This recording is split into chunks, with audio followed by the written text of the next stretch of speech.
Hello friends, सभी का स्वागत है भाई आपके अपने YouTube channel Vicky job preparation में। मैं विकी प्रजापति।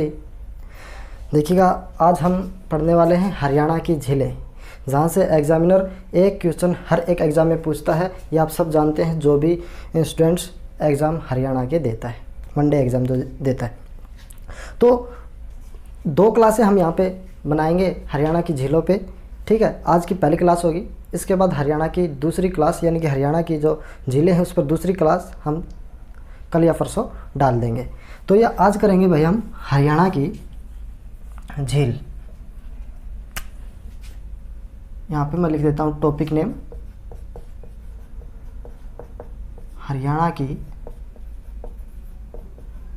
झीलें, या फिर इसको इंग्लिश में लिखेंगे लेक्स ऑफ हरियाणा, ठीक है। तो हरियाणा की झीलें हम देखो 0 से लगेंगे भाई। जितने भी झीलें हैं जो एग्ज़ाम में नहीं पूछी जाती वो भी लिखेंगे, क्योंकि पता नहीं एग्जामिनर आजकल क्या पूछ रहा है, ठीक है। कुछ भी पूछ लेता है, जो उसकी मर्ज़ी है। तो सबसे पहले हम लिखेंगे यहाँ पे पहली ही झील, हरियाणा की सबसे इम्पोर्टेंट झील है, आप सब जानते हैं। पहली झील है बड़खल झील।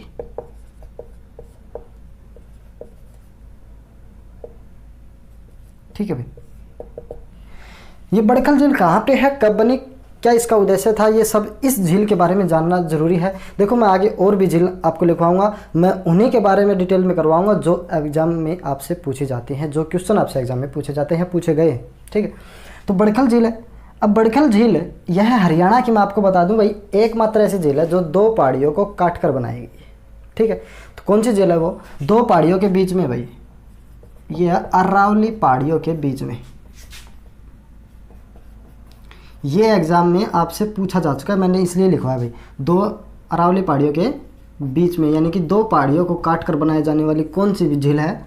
बड़खल झील है। 1947 में भाई, 1947 में इस झील को बनाया गया था। अब 1947 में इस झील को क्यों बनाया गया था, क्या इसका उद्देश्य था, ये भी जानना ज़रूरी है। क्यों जानना ज़रूरी है कि यहाँ पे या इसका जो उद्देश्य था वो एग्ज़ाम में आपसे पूछा जा चुका है।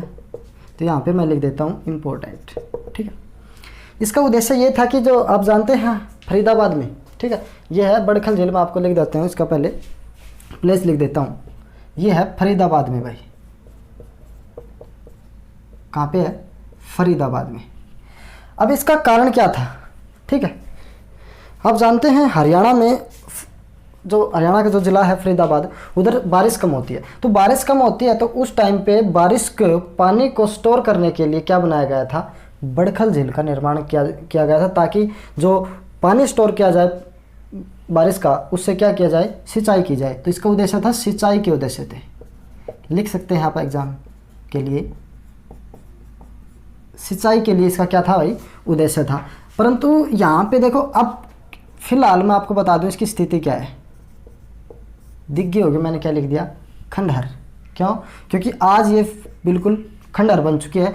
ना यहाँ पे कोई पर्यटक आता है, ठीक है, कोई पर्यटक यहाँ पे नहीं आता भाई। पहले बहुत सारे पर्यटक आते थे, परंतु अब ये खंडहर होने के कारण यहाँ पे कोई पर्यटक नहीं आता है। ये थी हरियाणा की बड़खल झील, जो हरियाणा के फरीदाबाद में पड़ती है भाई। हरियाणा के फरीदाबाद के बड़खल लिख दिया भाई, बड़खल झील, जो कि बड़खल गांव में ही है, ठीक है। कई बार अगर आपसे एग्जाम में ऐसे पूछ लिया कि बड़खल झील किस गांव में है, तो आप क्या करोगे? एग्जाम में बड़खल दे दिया और आसपास के और भी गांव दे दिए, तो अब क्या पता रोज और लगा के आ जाए ऑप्शन। तो इसका आंसर, इसके जो गाँव है वो भी क्या है? बड़खल गाँव है। बड़खल गाँव के नाम पर इस झील का नाम रखा गया था भाई। अगली 2-4 इंपॉर्टेंट हैं, वो लिखना भाई। अब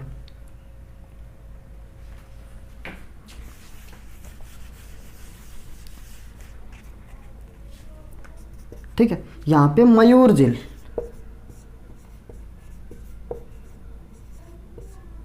मयूर झील ये कहाँ पे है? मयूर झील आपकी पड़ती है सूरजकुंड फरीदाबाद में। सूरजकुंड फरीदाबाद में भाई, ठीक है। इसमें ज़्यादा डिटेल में लिखवाने की कोई ज़रूरत नहीं है हमें, ठीक है, क्योंकि एग्जाम में ऐसा नहीं पूछा जाता है। अगली झील है, देखना, अगली है धोज झील।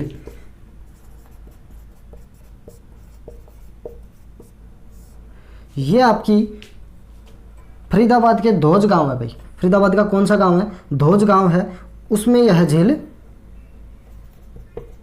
धौज गांव फरीदाबाद में पड़ता है भाई आपका। ठीक है, ये थी इंपॉर्टेंट दो झील। तीसरी झील है आपकी निहारिका झील। कौन सी झील है? निहारिका झील। पहले हमने पढ़ी बड़खल, फिर हमने पढ़ी मयूर, फिर धौज, अब पढ़ रहे हैं हम निहारिका झील, जो आपकी फरीदाबाद में पड़ती है भाई। कहाँ पे पड़ती है? फरीदाबाद में पड़ती है। ये आपकी जो झील है ना निहारिका, ये फरीदाबाद में, जब आप गुड़गांव से फरीदाबाद रोड पे जाओगे ना, तो वहाँ उस रोड पे आपको ये नज़र आएगी निहारिका झील। कहाँ पे है ये भी? फरीदाबाद में है भाई। अगली पढ़ रहे हैं हम और इम्पोर्टेंट झील। अब मैं बड़खल झील को भाई रफ कर रहा हूँ यहाँ से, क्योंकि देखो नीचे ज़्यादा जगह नहीं है बोर्ड पे। अब है एक जानी मानी बहुत ही डरावनी झील भाई, ये है खूनी झील।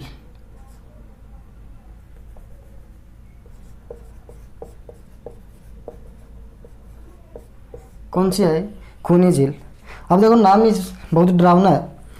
ये पड़ती है भाई आपकी फरीदाबाद में। अब बात इस पॉइंट पे आके टिकती है कि खूनी झील इसका नाम क्यों पड़ा, क्योंकि नाम देखो कितना डरावना है, खूनी, तो इसका नाम खूनी झील क्यों पड़ा? इसका कारण मैं अब आपको बताता हूँ भाई। देखो मैं कोई भी यहाँ पे जाके तो नहीं आया, पर जैसा मैंने पढ़ा है, जैसे मैंने जाना है, जैसे मैंने समझा है, जैसे मैंने सुना है, वही मैं आपको बता रहा हूँ। कहते हैं कि जो ये खूनी झील है ना, ये जो फरीदाबाद है, ये आप जानते हैं इधर से एक साइड से दिल्ली से, एक साइड से गुड़गांव से स्टा हुआ है। तो गुड़गांव और दिल्ली में आप जानते हैं, और फरीदाबाद में, तीनों में बहुत ही पैसे वाले लोग रहते हैं। आसपास में इस एरिया में पैसे वाले लोग रहते हैं। तो यहाँ पे जो खूनी झील पे, इस झील पे आसपास के जो भी मतलब लोग थे, वो यहाँ पर आकर बैठकर यहाँ पे क्या करते थे? ड्रिंक वगैरह करते थे, नशा वगैरह करते थे। और यहीं पर ड्रिंक वगैरह करने के बाद वो क्या करते थे? इस झील में स्नान करने का काम वो करते थे। कहते हैं कि जब वो स्नान करते थे ना भाई, तो उस नशे के कारण उनका क्या हो जाते थे? डूब जाते थे वो इस झील में, और वे डूबने के कारण मौत हो जाती थी। और ऐसा कहते हैं कि बहुत सारी ऐसी घटनाएं घटी, और उस घटनाओं को देखकर यहाँ के आसपास के जो एरिया के जो लोग थे, उन्होंने इस झील का नाम क्या रख दिया? खूनी झील है। क्यों? क्योंकि यहाँ तो क्या होता है, यहाँ पे तो लोगों का खून होता है, यहाँ पे तो लोगों की मौत होती है, इसलिए इस झील का नाम क्या रख दिया? खूनी झील रख दिया। ठीक है, आया समझ में? ठीक है भाई, तो ये एक लॉजिक था जिसके नाम पर ये झील का नाम पड़ा भाई। अब करते हैं हम नू, यानी कि मेवात में जितनी भी झीलें हैं जो एग्ज़ाम में, अब जो मैं लिखवा रहा हूँ वो चारों झीलें आपसे एग्ज़ाम में पूछी जा चुकी हैं। ठीक है, सबसे पहले है उजीना झील, फिर पड़ती है आपकी चंदेला झील, फिर सांगेल झील,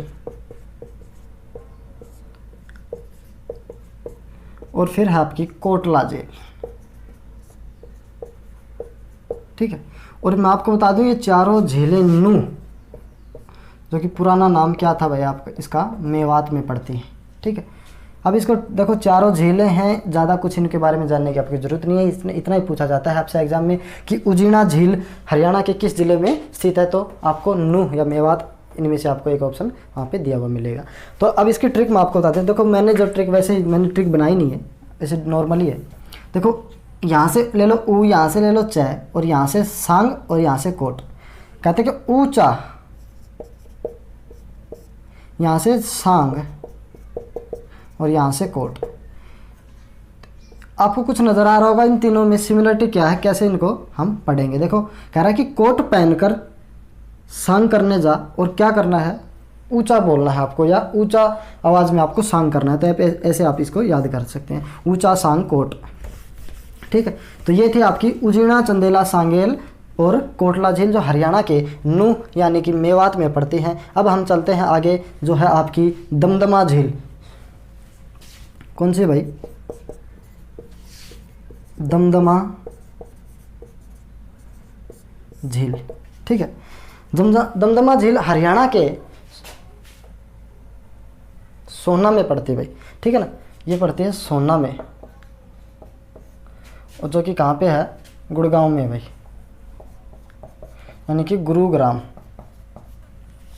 सोहना में पड़ती है। और देखो जैसे जैसा नाम है ना वैसा इसका काम है। नाम क्या है, दमदमा झील, तो नाम में दम है तो काम में भी दम होगा भाई, ठीक है। तो काम में दम क्या है कि ये हरियाणा की, यहाँ पे लिख रहा हूँ, हरियाणा की सबसे बड़ी प्राकृतिक झील है भाई, ठीक है। हरियाणा की सबसे बड़ी प्राकृतिक झील, ये आपसे एग्जाम में पूछा जा चुका है। जहाँ पे मैं जो भी क्वेश्चन आपसे एग्जाम में पूछा गया है झीलों के से, वो मैं आपको बताते साथ साथ चल रहा हूँ भाई, ठीक है। हरियाणा की सबसे बड़ी प्राकृतिक झील कौन सी है, दमदमा झील, जो कि सोहना गुड़गांव में पड़ती है। यहाँ से क्वेश्चन आपसे एग्जाम में पूछा जा चुका है भाई, ठीक है भाई। आगे चलते हैं हम, अब मैं सारे को रफ कर रहा हूँ। अब है हरियाणा की सबसे मोस्ट इम्पॉर्टेंट झील, जहाँ पे क्वेश्चन सबसे ज़्यादा पूछे जाते हैं और जहाँ पे इस झील पर सबसे ज़्यादा पर्यटक आते हैं, सबसे ज़्यादा प्रवासी पक्षी आते हैं, वो है आपकी सुल्तानपुर झील,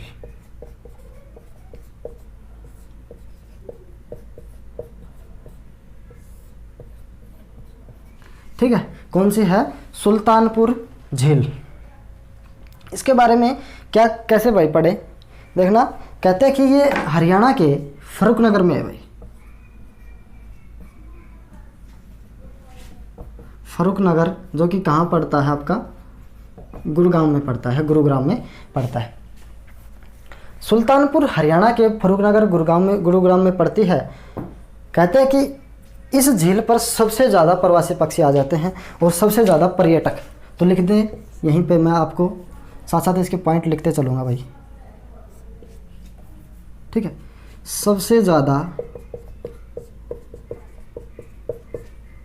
पर्यटक इसी झील पे आते हैं। अब सबसे ज़्यादा पर्यटक इस झील पे आते हैं, तो हरियाणा सरकार ने यहाँ पे इन पर्यटकों के लिए एक बहुत अच्छी सुविधा की है। वो सुविधा है कि यहाँ पे जो पक्षी आते हैं, प्रवासी पक्षी आते हैं, उनको देखने के लिए 4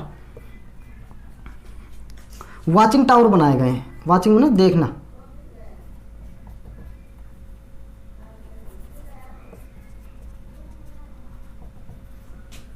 वाचिंग टावर बनाए गए हैं। कितने हैं, 4। ये भी एग्जाम में आपसे पूछा जाए, ये लेटेस्ट है भाई आपके लिए, करंट अफेयर ही मान लो, ठीक है। सबसे ज़्यादा पर्यटक यहाँ पे आते हैं और पर्यटकों के लिए यहाँ पे जो पक्षी आते हैं सबसे ज़्यादा, तो उनके लिए क्या बनाए गए हैं, 4 वाचिंग टावर देखने के लिए बनाए गए हैं कि आप इन पक्षियों को अच्छे से देखें, यहाँ की सुंदरता को निहारें। यहाँ पे सबसे ज़्यादा पर्यटक, और अब आते हैं सबसे ज़्यादा प्रवासी पक्षी, ठीक है। सबसे ज़्यादा प्रवासी पक्षी आते हैं, और किसके लिए प्रसिद्ध है यह झील, प्रवासी पक्षियों के लिए ही सबसे ज़्यादा प्रसिद्ध झील है। अब यहाँ से सबसे ज़्यादा प्रवासी पक्षी कौन से आते हैं, तो यहाँ पे मैं आपको बता दूँ, सुल्तानपुर झील में सारस नाम का पक्षी होता है भाई, जो क्या आता है भाई, साइबेरियन सारस है। ये पूरा नाम लिख देता हूँ, साइबेरियन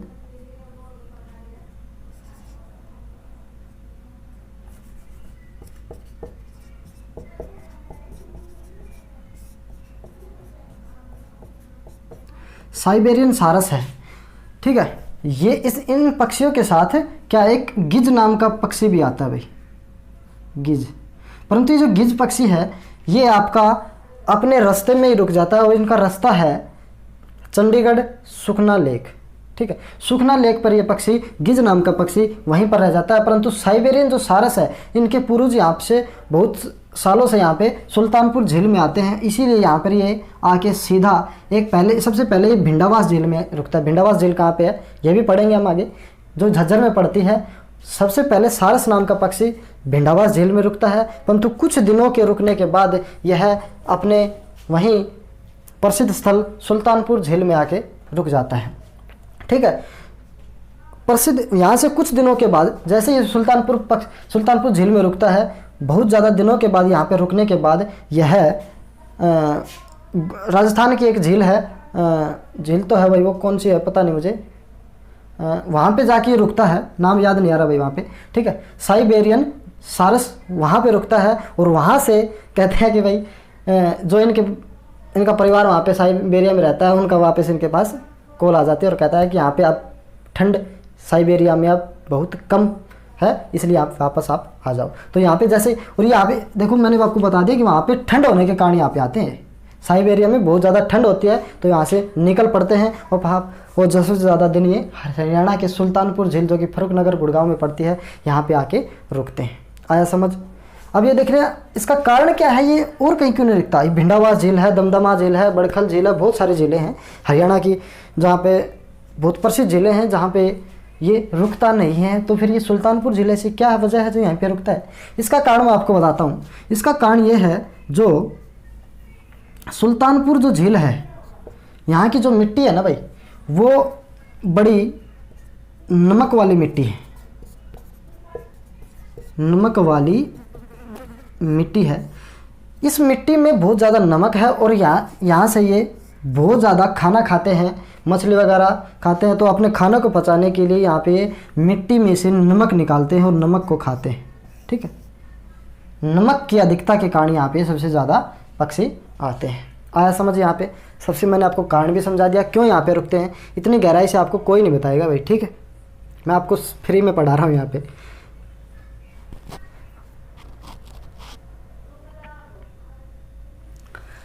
और सबसे ज़्यादा नमक होने के कारण कहते हैं कि अंग्रेज़ों के समय अंग्रेज़ों ने यहाँ पे नमक डिपो भी लगाया था, ठीक है ना। अंग्रेज़ों ने यहाँ पे क्या लगाया था? नमक डिपो। मैं आपको बता देता हूँ, नमक डिपो, ये पॉइंट नोट कर सकते हैं आप। अंग्रेज़ों द्वारा यहीं स्थापित किया गया था भाई। अंग्रेज़ों द्वारा नमक डिपो कहाँ पे स्थापित किया गया था?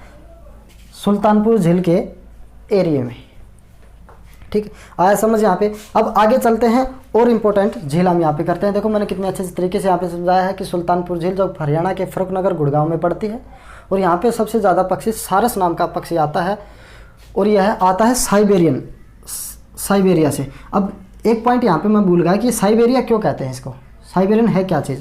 साइबेरियन देखो, ये यूरेशिया का एक क्षेत्र है। यूरेशिया उसको कहते हैं जो यूरोप और एशिया में, यानी कि मैं ऐसा कह सकता हूँ, ऐसा देश या ऐसी जगह जो यूरोप में पड़ती है और एशिया में पड़ती है, उसको हम सबसे पहले कहते हैं यूरोशिया, ठीक है।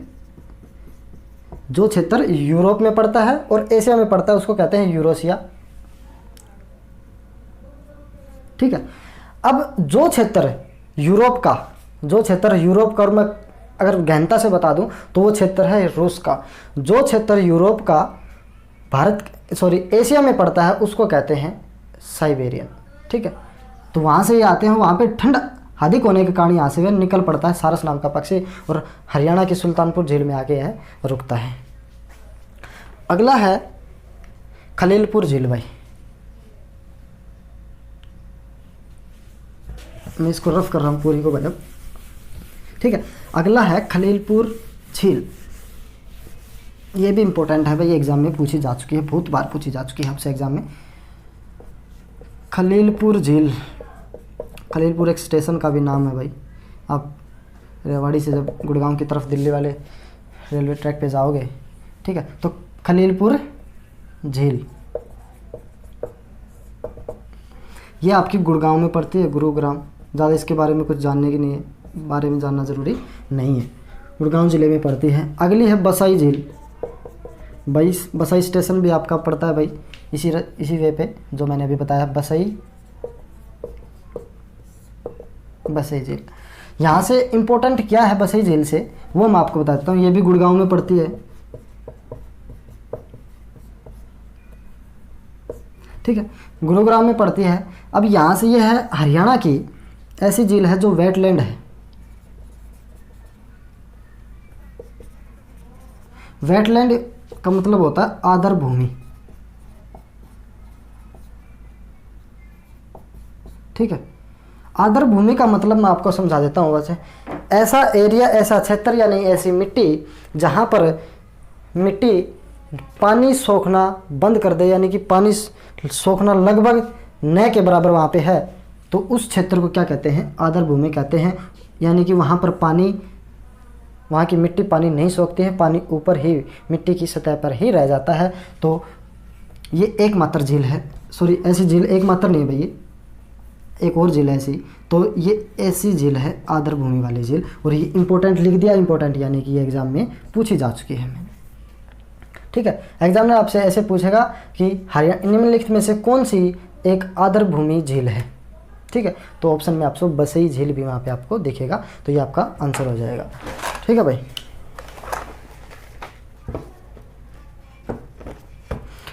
ठीक है, नेक्स्ट पढ़ते हैं हम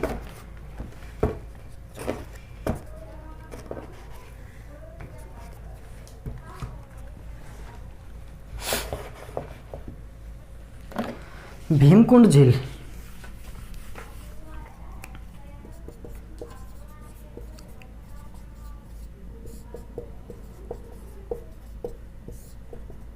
ठीक है, ये भी आपकी गुरुग्राम में पड़ती है। अब देखो यहाँ पे भीम, यहाँ पे कुंड, ये कैसे है। ठीक है, ये कैसे नाम पड़ा, इसका कारण हम सबसे समझते हैं।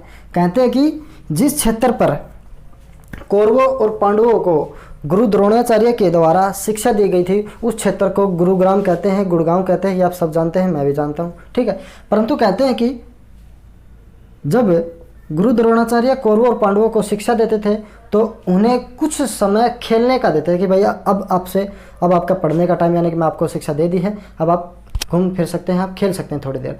तो कहते हैं कि जब पांडव और कौरव खेलते थे ना, तो ये बॉल से खेलते थे, बहुत बड़ी, मैं कह सकता हूँ फुटबॉल लगा लो यार, कुछ भी ऐसे ही, तो बहुत बड़ी बॉल से खेलते थे। ठीक है, और पैरों से मारते थे, फुटबॉल ही लगा लो। ठीक है, क्योंकि उस टाइम पे अब नाम तो था नहीं, इसलिए मैंने नहीं बोला। तो उस बॉल से खेलते थे, तो क्या करता था, आपको जानते हैं पांडव कितने थे भाई, थे 5। उन 5 पांडवों में भीम सबसे शक्तिशाली था, और सबसे शक्तिशाली होने के कारण यह बॉल को सबसे दूर ज़्यादा मारता था। ठीक है, सबसे दूर मारता था। सबसे दूर जब बॉल को मारता था तो एक पिंचा खेड़ा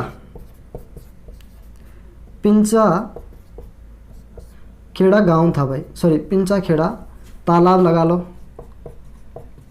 ठीक है, पिंचा खेड़ा तालाब था, और यह भीम जब बॉल को मारता था तो पिंचा खेड़ा तालाब में यह बॉल को मार देता था, और बार बार कौरवों से इस बॉल को निकलवाता था। क्यों? क्योंकि भैया शक्तिशाली था। अब शक्तिशाली आदमी कोई भी कुछ भी कर सकता है, तो शक्तिशाली होने के कारण यह कौरवों की खिंचाई करता था। बार बार में बॉल वो निकाल के लाते, ये मारता, ये वो निकाल के लाते, ये मारता, रेल बनाते रहता था उनकी। ठीक है, तो उसके बाद इस पिंचा खेड़ा तालाब, पिंचा खेड़ा कुंड के नाम पर ही बाद में इसका नाम क्या पड़ गया, भीम कुंड पड़ गया भाई। ठीक है, इसी पिंचा खेड़ा तालाब का नाम बाद में क्या पड़ गया, भीम कुंड झील पड़ गया। ये थी भीमकुंड आपकी झील भाई। ठीक है, अब एक और झील है जो हम पढ़ेंगे, उसके बाद हम ख़त्म करेंगे, अगली क्लास में देखेंगे जितनी भी झीलें यहाँ पे बचती हैं। अब एक और हरियाणा की झील, इम्पोर्टेंट झील जो एग्ज़ाम में जहाँ से क्वेश्चन बहुत ज़्यादा पूछे जाते हैं, वो है आपकी भिंडावास झील।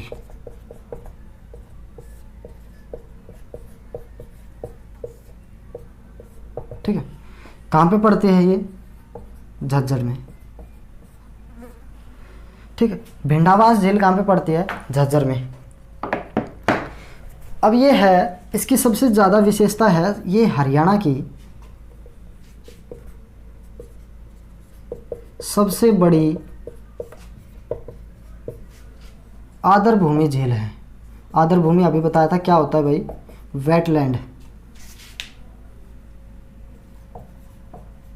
और इससे पहले एक और मैंने आर्द्रभूमि झील पढ़ाई थी, कौन सी थी भाई, वो थी बसई झील।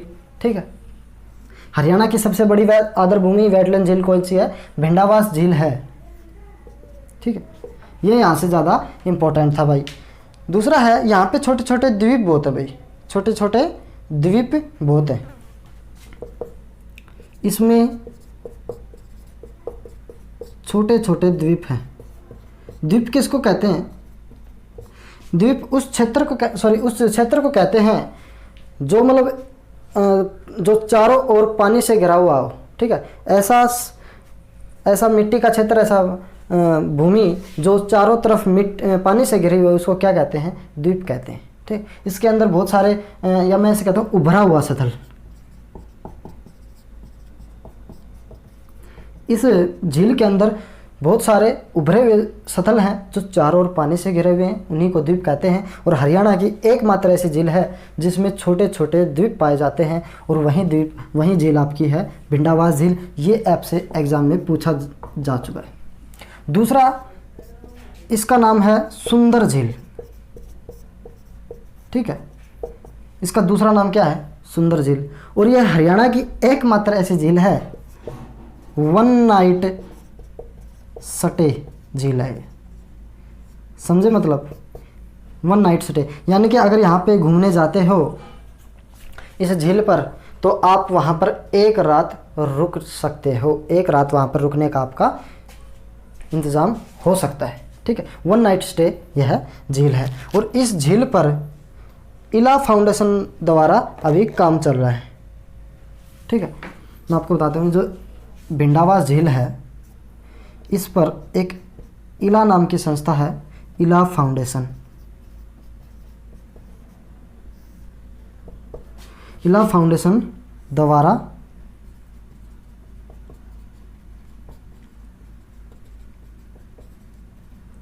काम चल रहा है। ठीक है, इला फाउंडेशन जो कहाँ की है भाई? ये है पुणे की, पुणे महाराष्ट्र की है ये फाउंडेशन, और ये इस पे काम कर रहे हैं अभी। ठीक है, और अच्छा बनाने के लिए। ये झील हरियाणा की एकमात्र ऐसी झील है जिसके नाम पर ऐप है। ऐप समझते हैं ना? ऐप स्टोर है, वही ऐप जो हम डाउनलोड करते हैं। ठीक है, हरियाणा की एकमात्र झील कौन सी है जिसके नाम पर अपनी खुद की एक ऐप है। ऐप इसलिए बनाई गई ताकि इसको और अच्छे पूरे विश्व भर में जाना जा सके, और इसको और अच्छे से इसको समझा जा सके, इसकी प्रसिद्धि के लिए ज़्यादा कुछ और किया जा सके।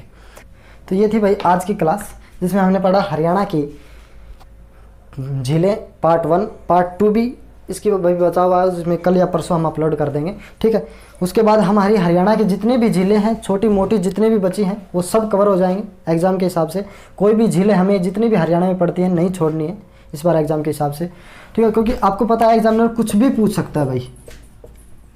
ठीक है, एग्जामिनर कुछ भी पूछ सकता है, और वो तभी को तो कहते हैं कि हरियाणा का जो एग्ज़ाम है उनके कोई सिलेबस नहीं है, तो इसलिए हमें अपने हिसाब से अलग सिलेबस बनाना पड़ेगा। सिलेबस यही है कि यार जो भी आप पढ़ते हैं उसको जीरो से उठाओ और हाई तक ले जाओ, कुछ नहीं छोड़ना है आपको, ताकि आपको ये कहने का मौका ना मिले बाद में कि हमने ये कहीं नहीं पढ़ा। तो यहाँ पे पढ़िएगा आप। कल या परसों क्लास होगी हरियाणा की झील पार्ट 2। ठीक है भाई, तो भाई चैनल को सब्सक्राइब करने ला, जो भी इस चैनल पर नए हैं वीडियो को लाइक और शेयर करना भाई मत भूलिए।